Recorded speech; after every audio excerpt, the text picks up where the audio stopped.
Great. All right, good job, everyone. We might just get going with the rest of the presentation. Hope you've managed to write a few things down. So we'll move in. Did that change? Oh, thank you.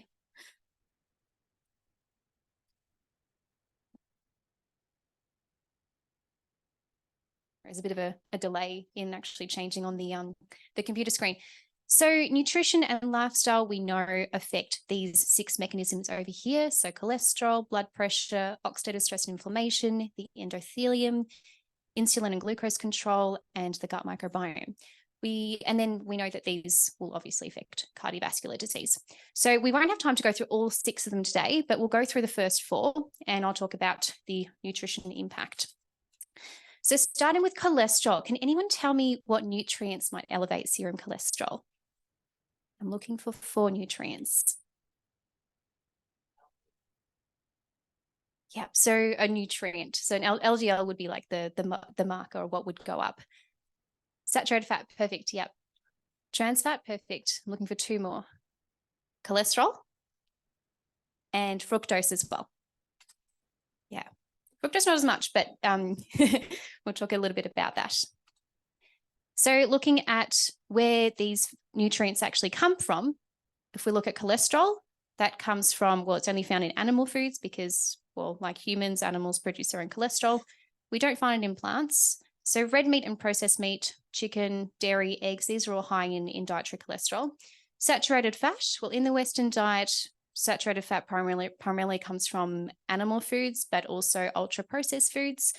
And especially foods with palm oil or coconut oil in them. These are really high in saturated fat. So coconut oil, coconut cream, coconut milk, all coconut products, unfortunately, are very high in saturated fat. Trans fats, mostly from fried foods and solid cooking oils. Luckily, we don't use as much trans fat-rich fat products in Australia anymore to produce processed food. But donuts, pies, pastries, cakes, biscuits, crunchy snack foods, these can all be fairly high in trans fats. Fructose as well from ultra-processed foods. So luckily not from fruit, because fruit is packaged up in a whole lot of other nutrients like your fiber, your vitamins, your minerals, your phytonutrients as well. And table sugar is 50% fructose too. Now, what foods can decrease cholesterol? So foods that are high in something called soluble fiber. And soluble fiber is particularly found in, well, it's found in all whole plant foods, but whole grains are really high in soluble fiber. So things like your oats and your barley are a really good source of that. Legumes like your beans, your chickpeas, your lentils, vegetables, in particular eggplant, carrot, and potato. Soy foods like your soybeans, tempeh, tofu, and fruits and berries as well, in particular those ones that I've listed there. So just thinking a little bit about soluble fiber. For someone who's got high cholesterol, we could, if we got them to start the day with a big bowl of oats and fruit, that would be like a particularly good cholesterol lowering breakfast to start the day with, if they like oats, of course. Hypertension. What nutrient do we associate with hypertension? Sodium, great. And so we do want to limit sodium to less than 1,200 micrograms per day. We always think of sodium as coming from table salt, but it comes in very high quantities in processed packaged food, bread, cheese, condiments like soy sauce. These are all really high in sodium, which is what makes food, unfortunately, really tasty often. But our taste buds do change and people can get used to a low salt diet pretty quickly within a few weeks. And a few other things. So increasing potassium and other minerals as well can improve hypertension. So fruits and vegetables, especially bananas and potatoes, are high in potassium and other minerals. And other foods that have been studied quite a bit and shown to reduce high blood pressure are things like flax seeds, so about 30 grams of flax seeds a day, or a couple of cups of hibiscus tea per day as well. Moving on to inflammation and oxidative stress. So things that increase inflammation are saturated fat, which we've talked about a little bit. Trimethylamine oxide or TMAOs. This is something that's so when we eat foods that are high in choline and carnitine, we have these bacteria in our gut that convert that to trimethylamine, and then that's further converted to trimethylamine oxide in our liver. Endotoxins, advanced glycation end products, so from like the browning of meat products, and I mean, even on your toast, when you put your toast in the toaster and it comes out and it's all brown, that some of that will be advanced glycation end product. Not that harmful if it's just browning on bread, but can be very harmful if it is from particularly red meat and that sort of stuff, and processed food as well. Arachidonic acid, which is also quite high in meat, chicken, fish. Excess adipose tissue as well, so particularly that visceral fat can be quite inflammatory, and oxidative stress. And what can increase oxidative stress? Well, oxidized cholesterol, which comes from cooking cholesterol-rich foods, and heme iron as well, the animal products and fried meats. So just having a look at these photos here, that piece of meat on the barbecue is a perfect example of all of these. And that processed food as well in the corner. So what can actually decrease inflammation? Phytonutrients. These are your plant nutrients and they're found in plants. And what decreases oxidative stress? Antioxidants in plants and fungi. So especially those dark coloured fruits and vegetables. So your berries, your green leafy vegetables, and even whole grains contain quite a lot of antioxidants in them as well, which we often tend to forget about. Endothelium. Does anyone know what the endothelium is? Yep, great, yes. That innermost lining of our blood vessels. It's about 1 cell thickness and produces a gas called nitric oxide. And we need nitric oxide. And what nitric oxide does is it promotes vasodilation, it lowers blood pressure, it lowers peripheral resistance, it increases oxygen and nutrient delivery, it reduces the adhesion of platelets and red blood cells and quells inflammation as well. So we want a healthy endothelium. And can food increase nitric oxide production? What do we think? Of course it can, otherwise I wouldn't have put it in there. So nitrates from certain foods will be converted to nitrites in our mouth and stomach, and that'll be further converted to nitric oxide. So nitrate-rich foods are what we want to be aiming for a healthy endothelium. So things like kale, spinach, silver beet, rocket, basil, rhubarb, not that that's a green leafy vegetable, but still very high in nitrates. And what damages the endothelium? Well, fat, especially saturated fat, from high-fat foods and oils, heme iron-rich foods like your red and your processed meats, and advanced glycation end products as well, which we talked about.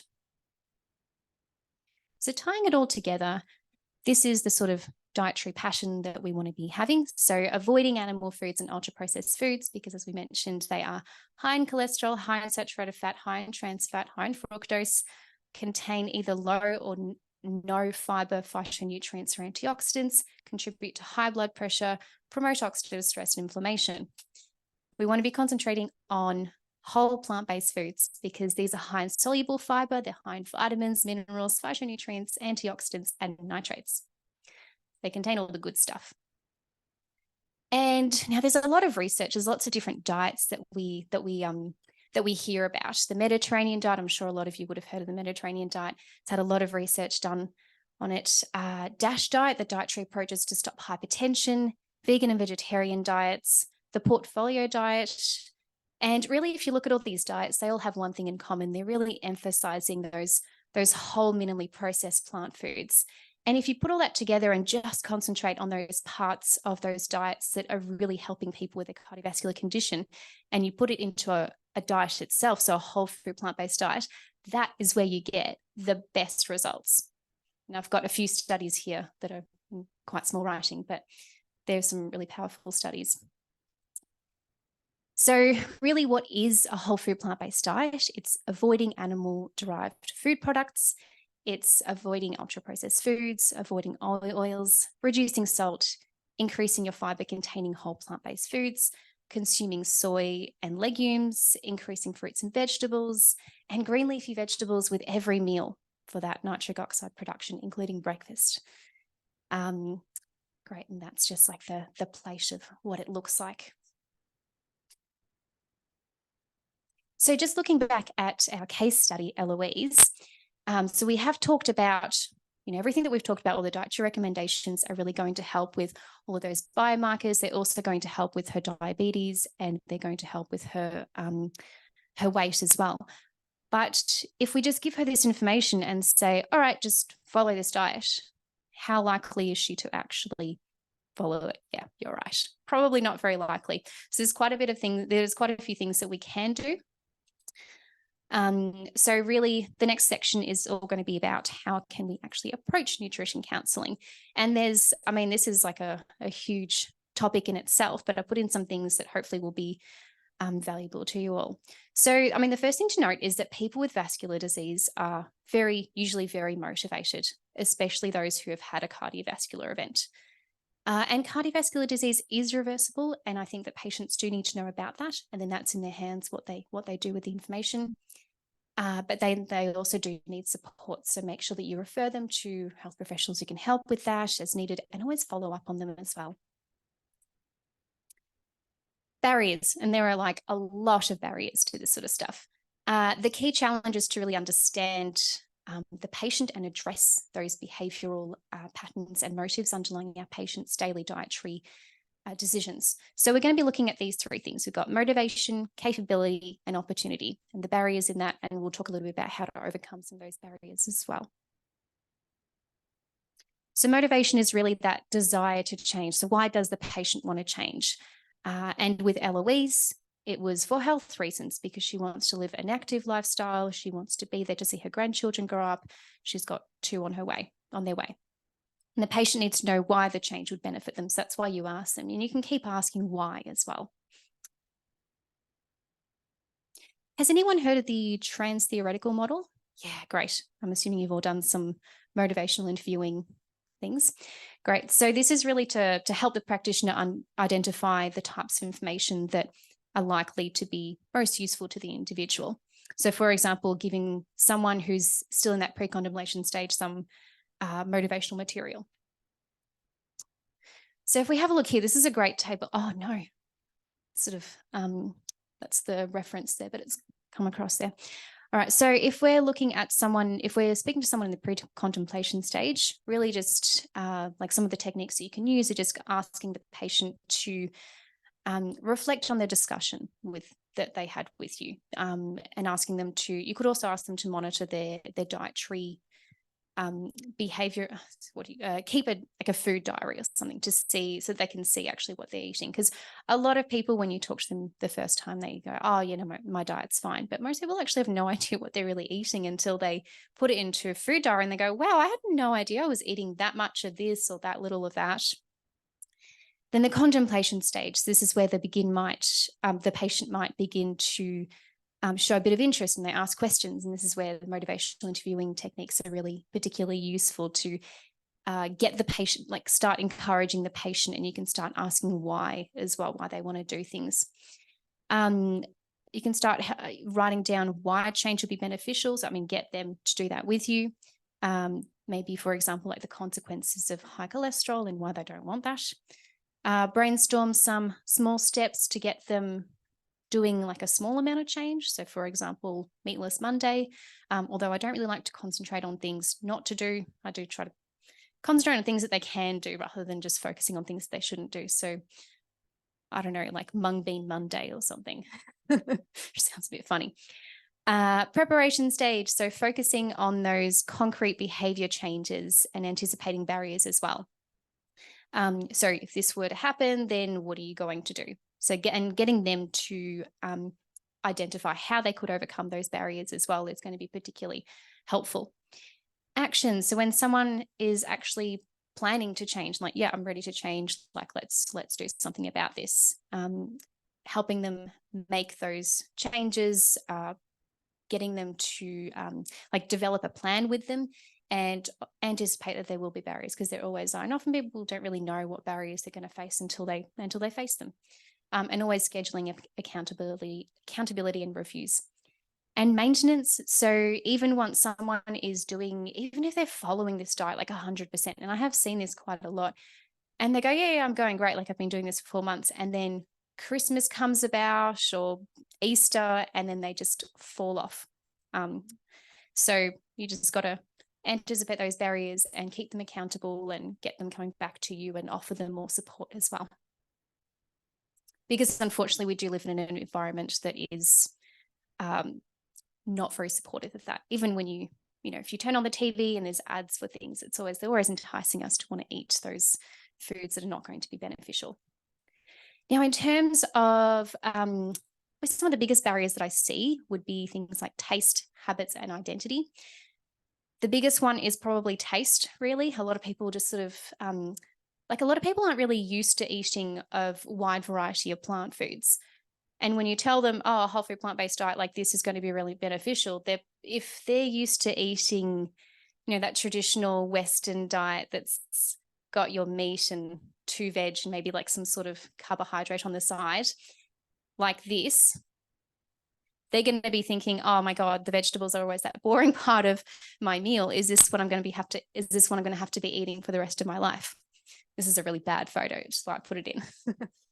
It's like hospital food on fine china or something. Okay, so to address that taste barrier, this is a really useful graph. Has anyone heard of Dr. Doug Lisle or Alan Goldhammer?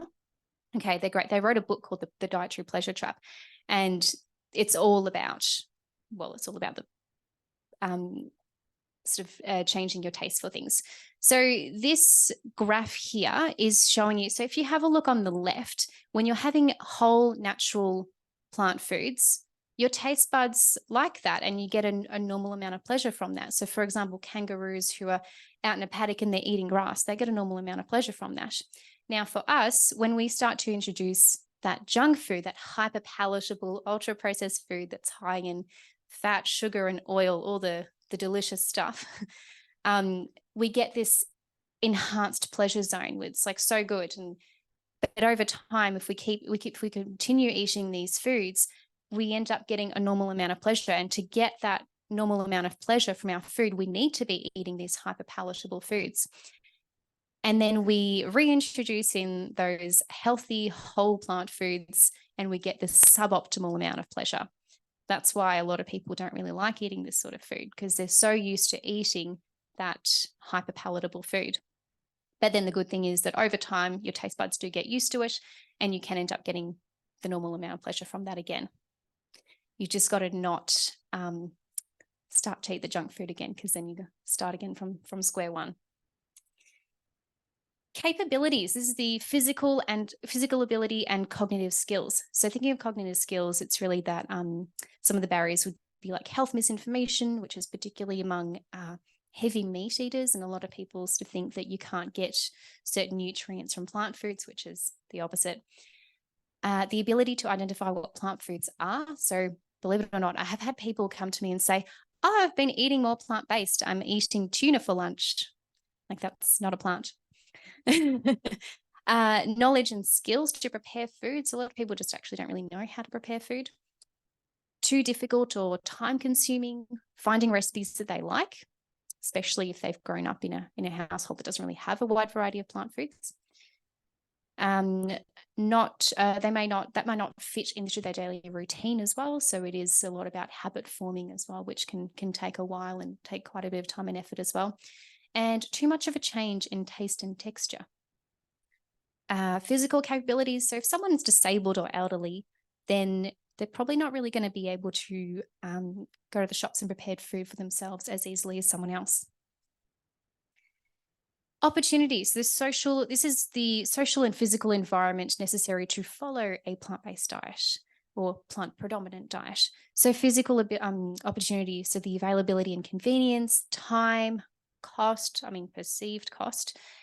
Social norms, pressures and perceptions, culture and traditions, and the desire to be normal as well. So if you have a look at this group of girls who are at a party, if you've decided, okay, I'm going to follow a healthier diet, and you go to a party and everyone's having, that food that you used to eat, and suddenly you're thinking, oh my gosh, what am I going to do? Am I going to be that boring person that's going to bring my own food to the party and eat my salad while they're all eating that fun food?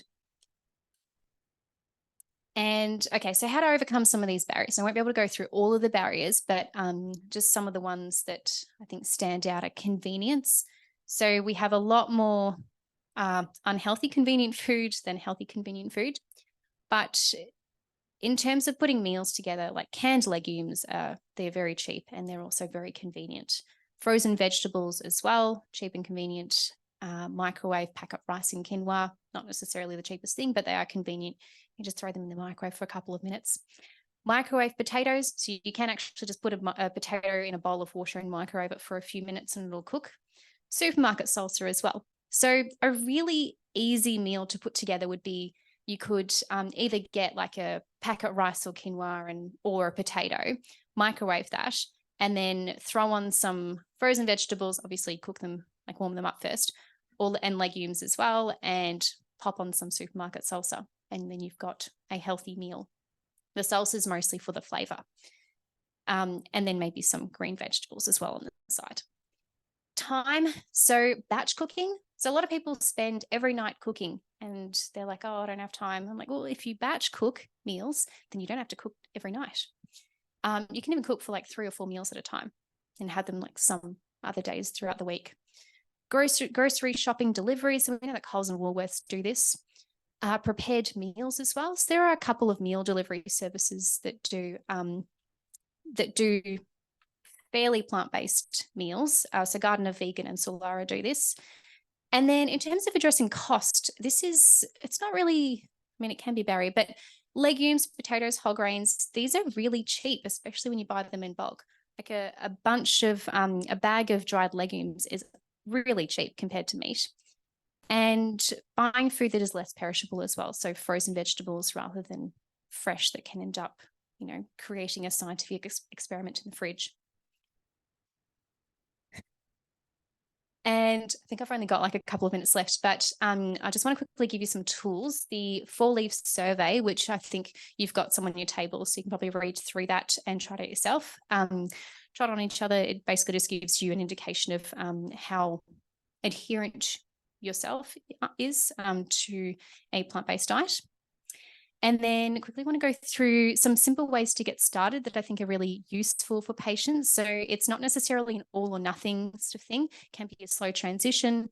So starting with maybe just breakfast. So just starting with like a big bowl of oats cooked in water with some berries or some sort of other fruit and a tablespoon of flax seeds, or anything else for breakfast. Batch cooking, as we talked about, just getting them to eat more fruit throughout the day. Concentrate on adding as much fiber as possible. So people often like to think about one nutrient. People love to concentrate on protein, like as if we don't get enough protein in Australia. Fiber, people don't really get enough fiber, but that's a really good way to, a good nutrient to concentrate on to get more plant food.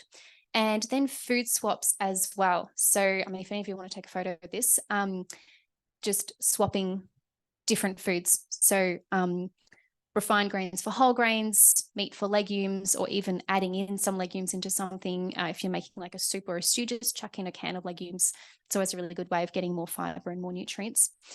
Dairy milk for plant milk, adding frozen vegetables to meals, or fresh vegetables, of course, and then green leafy vegetables with every meal as well. And I think I've got a couple more slides. This is just, I'm sure, have any of you heard of Doctors for Nutrition? Yeah, great. All right. Well, they've got heaps of resources and recipes on their website, including a 7-day meal plan as well, to inspire people when they don't know what to eat. You say, oh, this is the sort of food that you can eat. And they go, oh, there's more than I thought there would be. So really the key tasks to behavior change consultations. Motivational interviewing is a really important aspect of this. Building an empathetic connection with your patient, and they're more likely to open up and trust you and all of that. Listening to their values, their beliefs, agenda, and interests while identifying those intrinsic motivators. Enabling them to find their own solution as well. This is a really important part. So if you say, okay, well, I think you should eat this every day, probably a bit less likely to follow that compared to if they come up with that plan themselves. And arranging support and accountability, of course. Oh, great. These are my references. And it's always like a delay on here. Great. So, and I just wanted to quickly go through Eloise as well. So 6 months after I had started seeing her, now she is on a range of medications, which are going to be helping her with all of those biomarkers. And I haven't got everything from her, but I did get her total cholesterol, which went down to 4.5. It's like almost in that range. We want it to be below 4 for someone who's had a cardiovascular event, which I'm sure you already know anyway. And then LDL cholesterol, we want it to be below 2, but in 6 months of a slow transition, I think she's done pretty well with, both her medication and her dietary changes as well. And great. So, and then just a few more resources. Doctors for Nutrition. This is Plant-Based Nutrition in Clinical Practice. This is a great book, goes through a whole range of different conditions and the research in that as well. And if anyone is looking for some sort of course, I do recommend this one. It's a really good one. It's fairly affordable as well compared to some of the other ones that are out there. And that's it. If anyone has any questions or they want to email me later, I'm more than happy to, respond to emails, or you can message me through my Instagram or whatever. And that's it. So just a brief overview. We have gone over the case study and we've talked about the dietary recommendations that hopefully you've all learned something about, and nutrition counselling as well. We've gone a little bit about over the barriers and how to overcome some of them. So next we've got a group activity and a role play after that as well. Oh, great. All right, I hope I didn't speak too fast. I was very conscious of time. Yeah, great. And Nina will be the doctor. Oh, thank you. Just in this one. Okay, perfect. I think just okay. Hello. What is on? Oh, that might be. Hello. Yeah, we can. Oh, okay, great. All right, so this one's working. Hello. Yeah, okay, cool. Okay, so whenever you're ready. So yeah, now we're doing a role play. So I'm Eloise, who was the patient in the case scenario, and Nina's going to be the practitioner, just to show you guys how nutrition counselling might work in real life. And take note of some of the things that we'll be going over, because after this, we're going to have a case scenario for you guys to practice as a group. And we'll be testing you. No, I'm joking. Right. Hi, Eloise. Good to see you again. How have you been since I saw you last? I've been doing okay, just taking it one day at a time since receiving all that information about my stroke and cholesterol. Yeah, great. Glad to hear that. It can be quite overwhelming finding all of this out. So what can I do for you today? Well, I want to eat healthier, but I'm just confused what to eat. There's so much information on the internet and I'm just not sure what's right. Oh, yes, there's a lot of conflicting information on Google, unfortunately. So what are your goals? Why do you want to be healthier? Well, firstly, I don't want to have another stroke or end up on heaps of medication like both my parents. And I'd like to lose some weight ideally too. Okay, great. And what's your motivation? What would it do for you if you were able to prevent this? Well, be there for my grandchildren, watch them grow up, be there for my daughter's families. That's really important to me. And I'm active too, and I don't want to lose my independence like my parents. Yes, so you want to be healthy and active so that you can be there for your family. Yeah, exactly. So what do you know about the type of diet that's going to be most helpful for heart health? Well, it's about eating less cholesterol and a certain type of fat, isn't it? Yes, saturated fat. That's definitely part of it. And do you know what foods these come from? Red meat? Yes, that's right. And eggs and cheese and chicken as well. A lot of foods that come from prepackaged foods as well, that have lots of ingredients in them, will have some of that bad fat, the saturated fat. Oh, that's like everything I eat. So what should I eat now? Foods that contain fiber, and there are a lot of them out there. Like all bran? So all plant foods, foods that grow in the ground, on trees and in bushes. These are fruits, vegetables, legumes, and whole grains like your brown rice and your oats. I used to eat oats for breakfast. That's great. Oats are a really good source of fiber and going to be really helpful with your cholesterol levels. Do you think you could eat these again? Yeah, I reckon I could eat oats for breakfast again. And how many times per week do you think you could have oats? Maybe 2 times. Okay. Do you think you could have them more than 2 times per week? Yeah, maybe every weekday. Would that be enough? I think that'd be a great goal. The more days, the better. That sounds achievable. And what about fruit? What fruit do you like to have? I like fruit. I just don't really eat it. I mean, I've heard berries are meant to be really good, but I know they're really expensive. Yeah, berries are great, but so is all other fruit. So whatever fruit you like the most and can afford is going to be the best fruit. Okay, I'll eat some more fruit then. Fantastic. And how many pieces of fruit do you think you could aim for each day? Would 2 be good, do you think? Yes, definitely. And the idea is to pack more fruit in throughout the day so that that crowds over the other snack foods.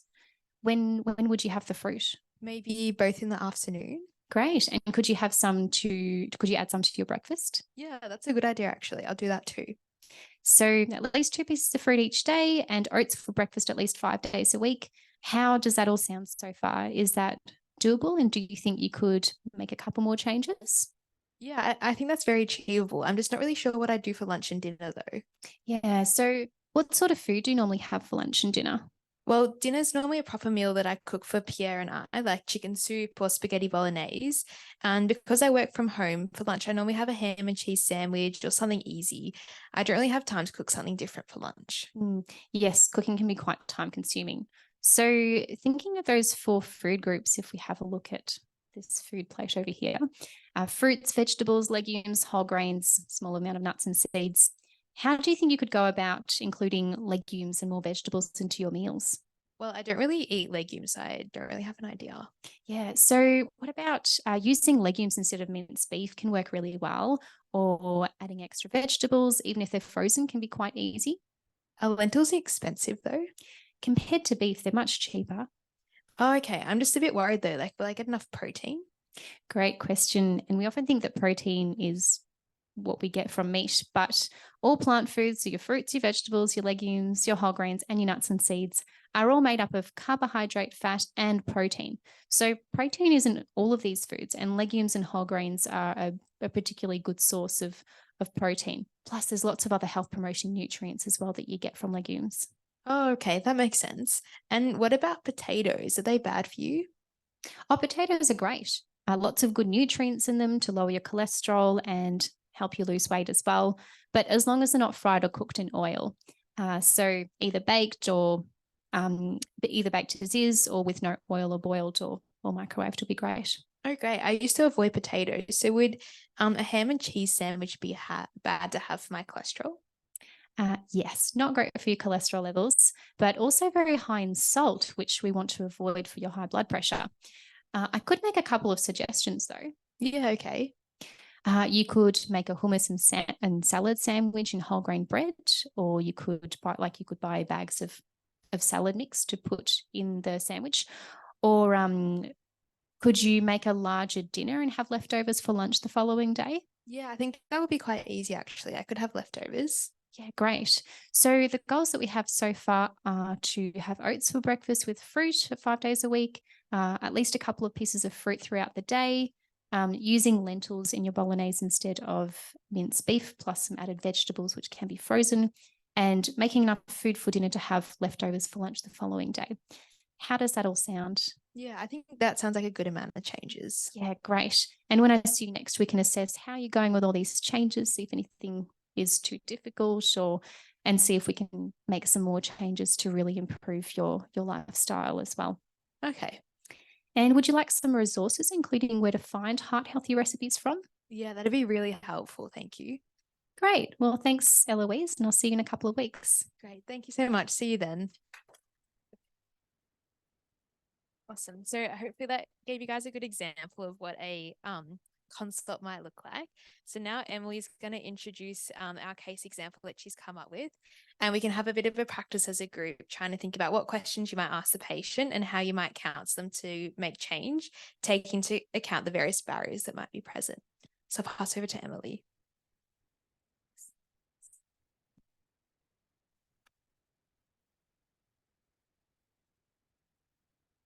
Okay, so I'm going to put the case up here, but if you guys want to go to our link tree, we have a lot of the resources that Nina spoke about. and also got the case up there as well. I'll give you a few seconds to do that.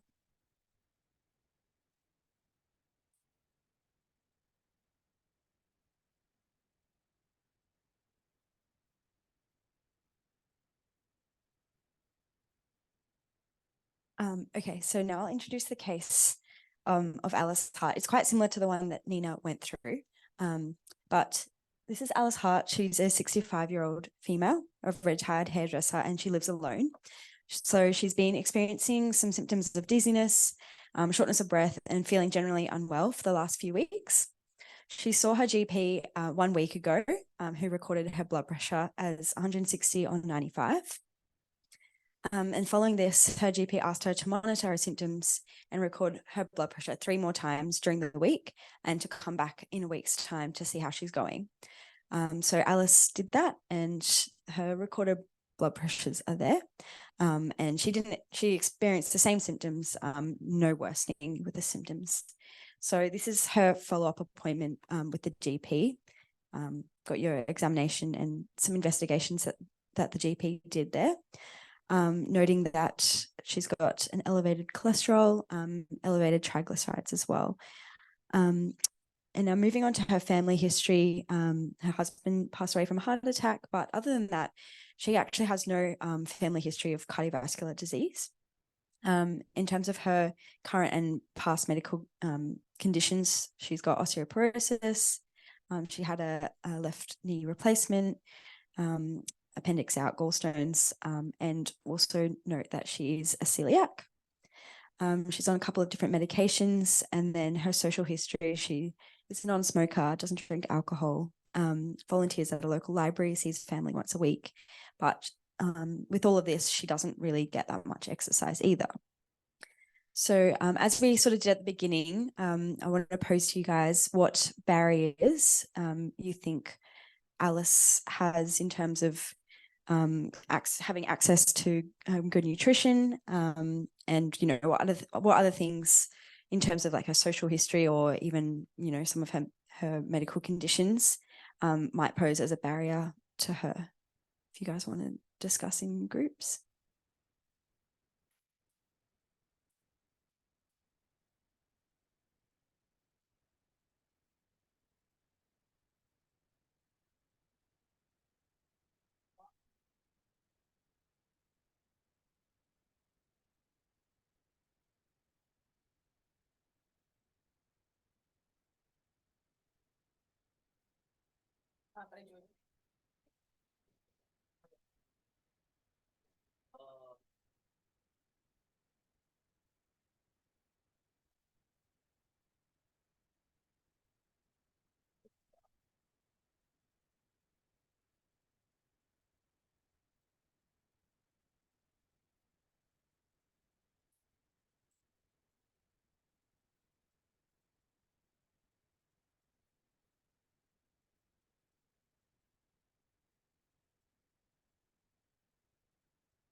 And then we can maybe do like 2 minutes per question. For this. Yeah.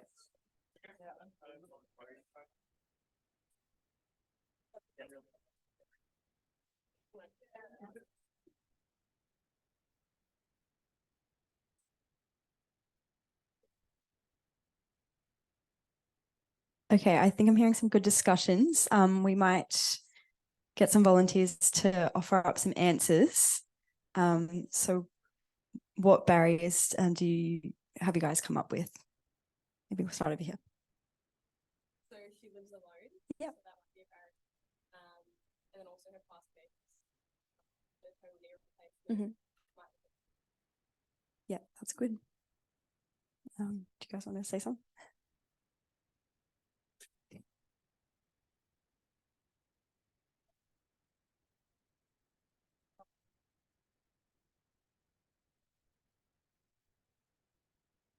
there. What about other things in her past medical history that stand out to you guys? Yeah.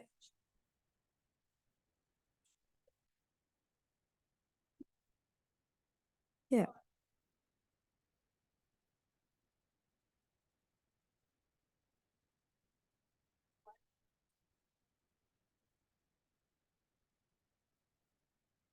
Yeah, that's a really good point.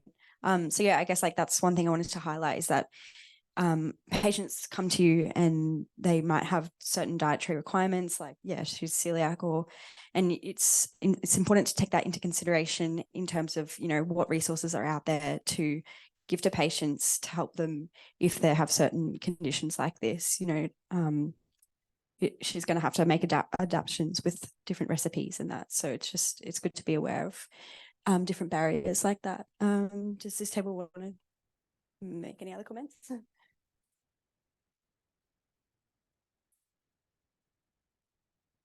Yeah, that's a really good one.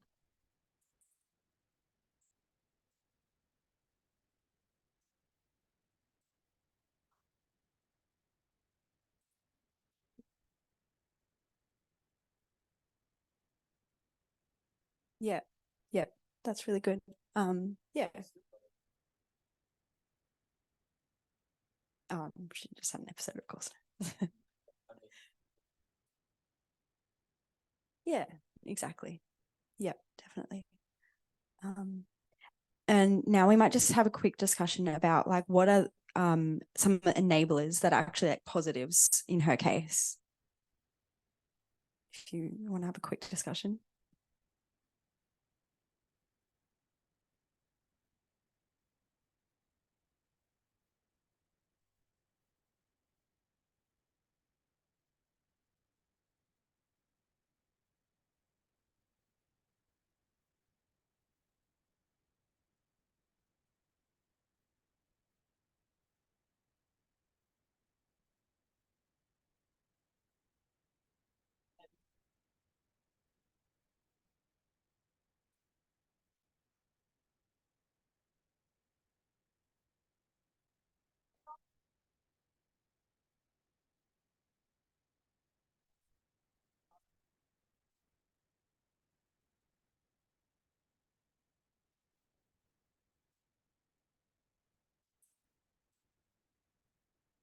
That helps. Right.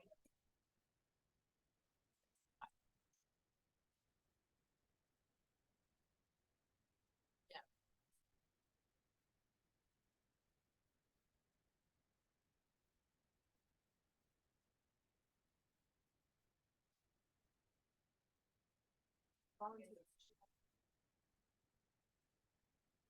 Yeah, we might. I think we're running out of time. Yeah, so I guess we might jump to the group up the back if you guys had any points.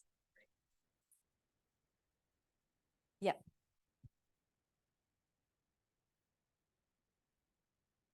Yeah. Yeah. Good. Does this group up the back want to go say anything? Yeah, exactly. Yeah. Good. And that table over there?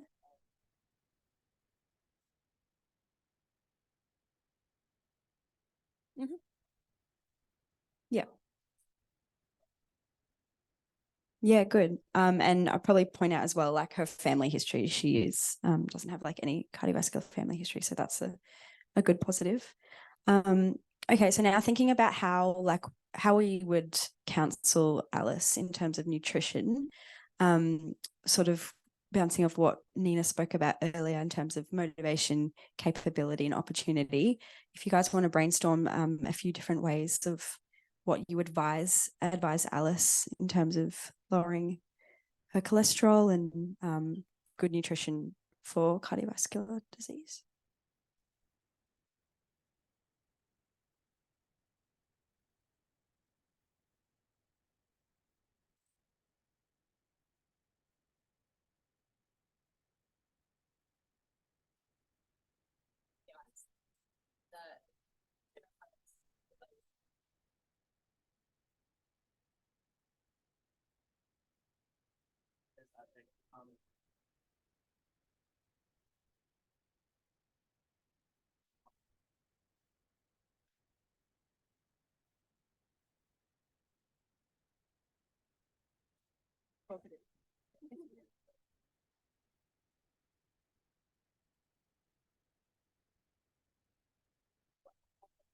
Yeah, maybe that's even.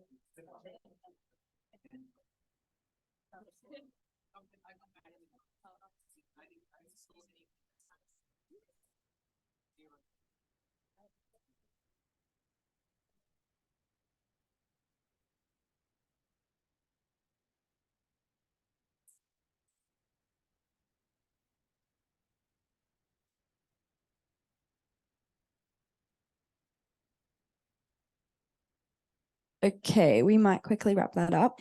Does anyone want to offer how they think that they would counsel Alice? Or like just points to consider?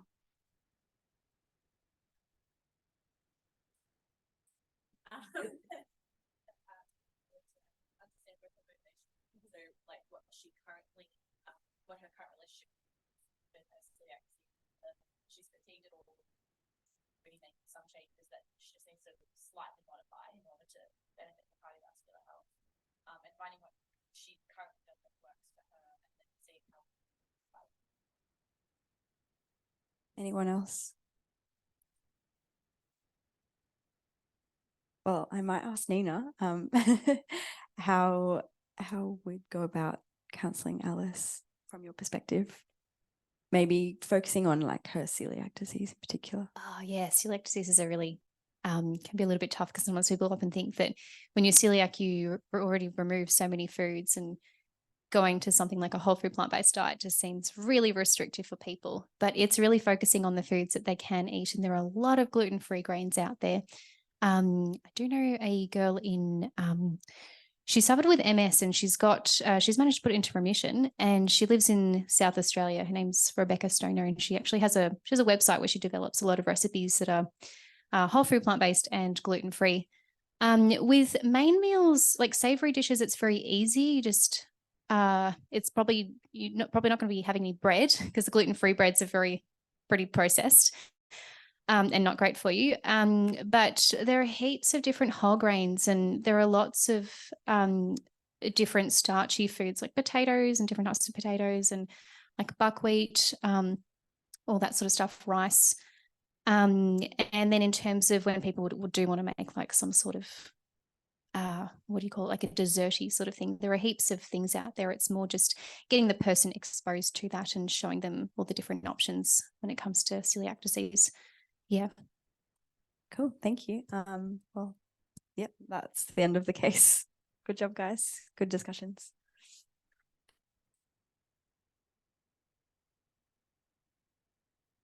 So we might wrap it up there. So we'll just say a quick conclusion, and then we might have time for a little Q&A at the end. And we're aiming to be heading over to lunch at around 12:30. So we still have 5 or so minutes left. But thank you so much, everyone, for all your enthusiastic engagement in today's workshop.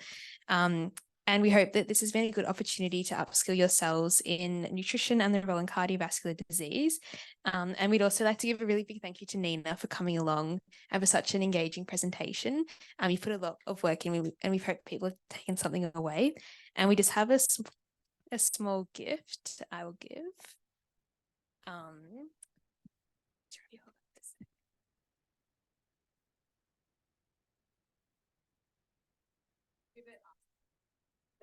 Okay, sure. I think in that case, this is an opportunity for me to speak about the vision of MULMIG for just a second. Don't want to steal too much of your time before lunch, but essentially our vision here at Monash University Lifestyle Medicine Interest Group is no preventable lifestyle related disease, if possible. So we're a group that's all about presenting lifestyle medicine in a way that's interactive, but also practical for you to learn from. It's about giving you all the knowledge and tools so not only you can be healthier in your own day-to-day lives, but so that you can empower patients as well with the knowledge that you now have so that they too can take control of their own lives. So obviously a grand vision, like no preventable lifestyle-related disease, isn't going to be easy. It's a long journey, but it goes one step at a time, right? And it looks like you guys attending our events, looks like you guys learning from our events and becoming educated on lifestyle medicine, which means that your clinical practice is more holistic in a sense, right? It's more encompassing of a lot more of the principles of lifestyle medicine, which means your patient knows better, they're more empowered, they can take control of their own health, which leads to a healthier world at the end of the day. So just a cheeky plug for our MULMIG stuff. If you go onto our Linktree, you can access our website, our YouTube, our Facebook, and our Instagram. So give us a follow. And if you're interested in the resources from today, they will be there on our website under the AGHI X MULMIG resources. So with that being said, on behalf of MULMIG and also AGHI, thank you all so much.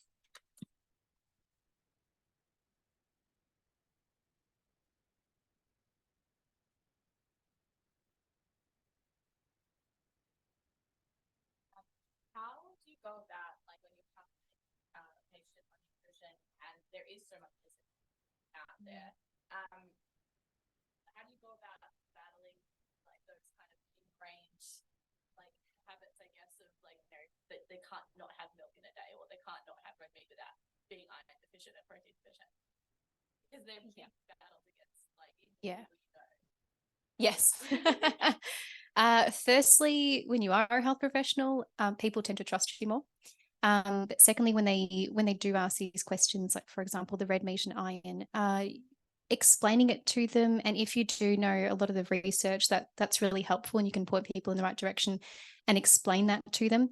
I mean, I find with me, like people come and see me and they know exactly what I do, so they're prepared for that. Occasionally, I do get someone, for example, with type 2 diabetes who thinks that avoiding all carbohydrate foods is really going to help. I've just got to explain it. And I mean, usually they're pretty receptive, especially like as a doctor, people really tend to trust their doctors as well. So I think, yeah, that's it. Yeah, people do tend to trust their health professionals. But yeah, understanding the research as well and being able to explain it and have that to back it up. Yeah. Yep. I just wondered that Yeah. white Western food diets that are much in the minority. How do you go Yeah. about more closely diverse population? Yep. What kind of other resources out there? Because I think that's just like Yeah. So work with like what they've got, like with the food swaps, for example, if they are having white rice, try to get them to change over to brown rice. If they don't like the brown rice, then you can even do half and half. And then most people are a lot more tolerant of that if they don't like brown rice. And slowly transition over to that, just working with the foods that they're used to and the flavors that they're used to. So it's not about saying, okay, here's a meal plan, follow this, because for most people, it's just not really going to be foods that are familiar at all. Really working with what they've got, because all cultures have those 4 food groups: the fruits, the vegetables, the legumes, the whole grains, and small amount of nuts and seeds. So it's just really working with what they've got. And was there a second part to your question?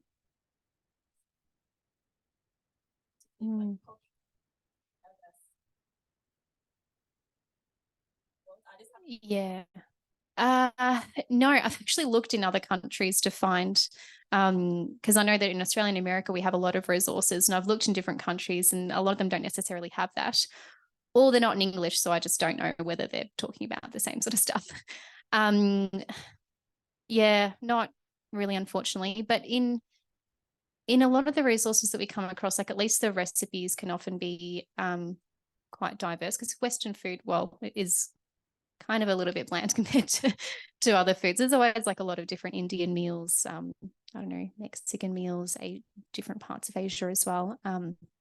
Yeah, but that's definitely something that was spoken about with other people. Is I'd love it if there were resources from different countries for people to access in their language and have something that's more familiar to them. Yeah. Yep.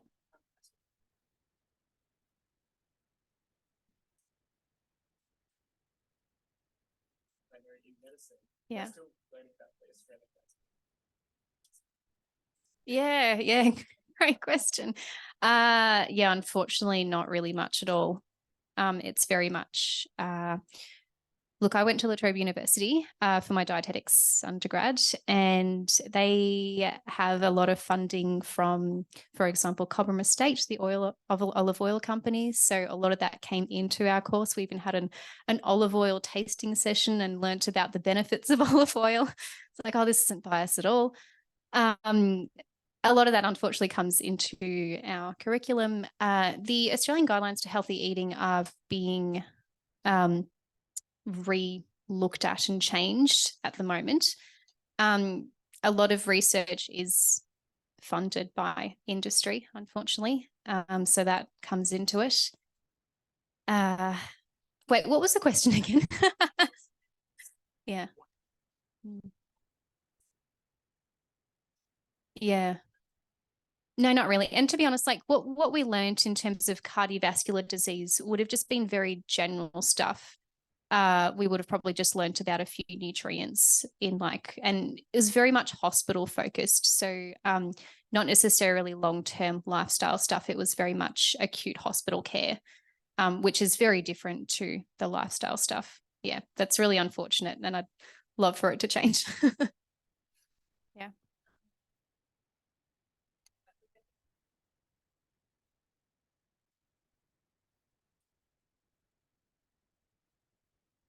Thank you so much for having me.